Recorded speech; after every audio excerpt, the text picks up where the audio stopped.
League نون کے senior رہنما رانا ثناءاللہ صاحب نے مجھے جوائن کیا۔ السلام علیکم، بہت شکریہ رانا صاحب آپ کا۔ رانا صاحب، اس میں تو کوئی شک نہیں ہے کہ اس وقت ملک کے جو عوام ہے ان کا سب سے بڑا جو مسئلہ ہے وہ مہنگائی ہے۔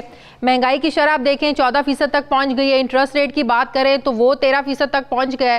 تو ایسے میں ظاہر ہے عوام کو تو ریلیف چاہیے، لیکن اگر اپوزیشن جماعتوں کی بات کریں تو اپوزیشن جماعتوں میں تو کسی معاملے پہ کنسنسس نظر ہی نہیں آتا ہے۔ مسلم لیگ نون کی سیاسی قیادت دیکھیں اپنے مقدمات میں پھنسی ہوئی ہے، پاکستان پیپلز پارٹی کی قیادت اپنے مقدمات میں پھنسی ہوئی ہے۔ تو ایسے میں اپوزیشن کا، نون لیگ کا آپ لوگوں کی اسٹریٹجی ہے کیا؟ کیسے آپ لوگ پریشر جو ہے نا وہ ڈالیں گے، دباؤ ڈالیں گے اس مہنگائی کے خلاف اس حکومت پر؟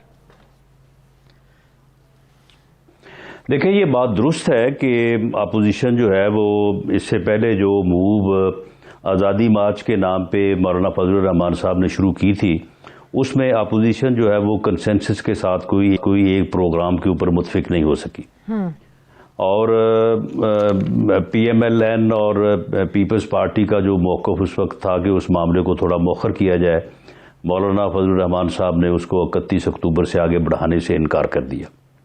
اب جو مہنگائی کا مسئلہ ہے اس میں ہر آدمی کو تشویش ہے، کوئی صرف اپوزیشن کی بات نہیں ہے۔ پورے 22 کروڑ کے 22 کروڑ عوام، کوئی آدمی ایسا نہیں ہے جس کا تعلق کسی بھی جماعت سے ہو، بھلے پی ٹی آئی سے کیوں نہ ہو، وہ بھی جو ہے وہ اس صورتحال سے پریشان ہے۔ لیکن پی ٹی آئی کہتی ہے کہ آپ لوگوں کا کیا دھر ہے، نون لیگ کا، ڈاٹ صاحب کا کیا دھر ہے، یہ پیپلز پارٹی کا کیا دھر ہے، وہ آپ لوگوں کو پہ ڈالتے ہیں؟ نہیں، وہ تو خیر انہوں نے جتنا جھوٹ بولا ہے، اس جھوٹ بول کے ان کے پہلے 3 ماہ اچھے گزر گئے، اس کے بعد 6 ماہ بھی اچھے گزر گئے، تو اب 1 سال کے بعد تو وہ آرگومنٹ ان کے پاس نہیں ہے۔ اس جھوٹ کے اوپر کوئی اعتبار کرنے کو تیار نہیں ہے، اس بیانی کے اوپر کوئی اعتبار کرنے کو تیار نہیں ہے۔ اب 1.5 سال بعد یہ کہیں کہ جی وہ سارا کسی اور کا کیا دھرا ہے، تو کوئی ماننے کو تیار نہیں۔ ہاں، جب انہوں نے پہلے کہا تھا کہ جی ہم تو 100 دن میں سارا کچھ ٹھیک کر دیں گے، پہلی بات تو یہ ہے کہ جب الیکشن سے پہلے انہوں نے قوم کے ساتھ ایک یہاں پہ انہوں نے بہت بڑا جو ہے وہ ایونٹ کیا تھا، اور انہوں نے جو جھوٹ بولا تھا پوری قوم کے ساتھ کہ جب ہم آئیں گے تو ہم جو ٹیکس کلیکشن ہے اس کو 8,000 ارب کے اوپر لے جائیں گے، جب ہم آئیں گے تو ہم جو 10 اپنا جو ارب ڈالر کی جو منی لانڈرنگ ہوتی ہے اس کو ہم ختم کر دیں گے۔ انہوں نے کہا تھا کہ جی 10 ارب روپے ماہانہ جو رشوت اور کرپشن ہوتی ہے اس کو ہم ختم کر دیں گے، اور پیسے کی ریل بیل ہو جائے گی، ہر طرف جو ہے وہ خوشحالی ہوگی، اور قرضے بھی اتر جائیں گے، سارا کچھ ٹھیک ہو جائے گا۔ اب اس کے بعد جب یہ آئے تو 100 دن میں کچھ نہ ہوا، تو پھر لوگوں نے کہا کہ جی آپ نے کیا، انہوں نے کہا جی 100 دن تو بہت تھوڑے ہیں نا، اب ہمیں 1 سال تو دینا، 1 سال میں ہر چیز کو ہم جو ہے وہ ٹرن اپ کر دیں گے۔ اب 1.5 سال کے بعد یہ بات سننے کو کوئی تیار نہیں ہے۔ ٹھیک ہے، اب آپ لوگوں کو کیا ڈائریکشنز مل رہی ہیں؟ سب کو پتا ہے کہ ان کا کیا دھرا ہے۔ سیاسی مصروفیات تو وہاں پر چل رہی ہیں، نواز شریف صاحب کی، شہباز شریف صاحب کی کل بھی ملاقات ہوئی، وہاں پر کیا ڈائریکشنز ملی ہیں کہ اپوزیشن سے آپ لوگوں نے رابطے کر رہے ہیں، آپ لوگوں کو اپنے اپنے ٹاسک سونپے گئے ہیں، آپ لوگوں کو کیا ہدایات ملی ہیں اس مہنگائی کے خلاف، آپ لوگوں نے کیا کرنا ہے؟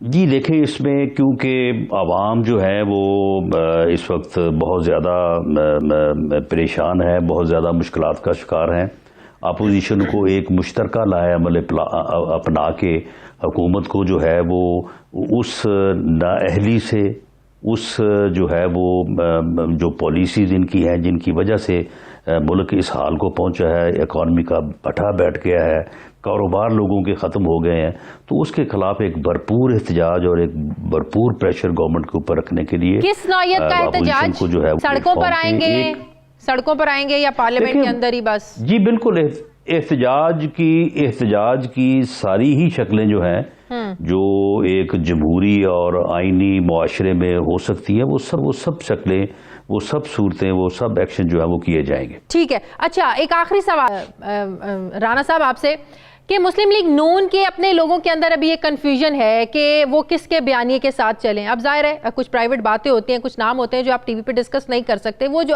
بڑے سینئر رہنما، بڑے آپ لوگوں کے جو لوگ ہیں وہ بات کرتے ہیں کہ ہمیں نہیں پتا کہ ہمیں کس کے بیانیے کے ساتھ چلنا ہے۔ آج بھی نواز شریف کا جو بیانیہ ہے، ووٹ کو عزت دو والا بیانیہ، وہ ہم نے اس کے ساتھ کھڑے رہنا ہے، جو شہباز شریف صاحب کی مفاہمتی پالیسی کا ان کا ایک نظریہ ہے، جو ایک بیانیہ رہا ہے، اس کے ساتھ چلنا ہے۔ تو نون لیگ کے اندر بھی ایک رفٹ ہے، لوگوں میں ایک دڑاڑے ہیں، سوچ میں فرق ہے، تو یہ کنفیوژن بہرحال موجود ہے نون لیگ کے اپنے صفوں میں۔ کوئی رفٹ نہیں ہے، کوئی رفٹ نہیں ہے، کوئی کنفیوژن نہیں ہے، ایک ہی بیانیہ ہے. کیا؟ اور وہ بیانیہ ہے میاں نواز شریف کا. ہی از دی لیڈر. اسی کا بیانیہ جو ہے وہ چلے گا. اگر مفاہمت کی بات ہونی ہے تب بھی، اگر کوئی اپنا مفاہمت کی بات نہیں ہونی تب بھی، ہر چیز جو ہے وہ ڈسکشن کے بعد اپروول کے لیے پارٹی قائد، پارٹی لیڈر میاں نواز شریف کے سامنے پیش ہوتی ہے، جس کی وہ اپروول دیتے ہیں. وہی بات جو ہے وہ آگے چلتی ہے. میاں شہباز شریف کوئی اقدام، کوئی پالیسی، کوئی فیصلہ جو ہے وہ میاں نواز شریف کی اپروول کے بغیر نہ کرتے ہیں، نہ اس کے اوپر عمل کرتے ہیں.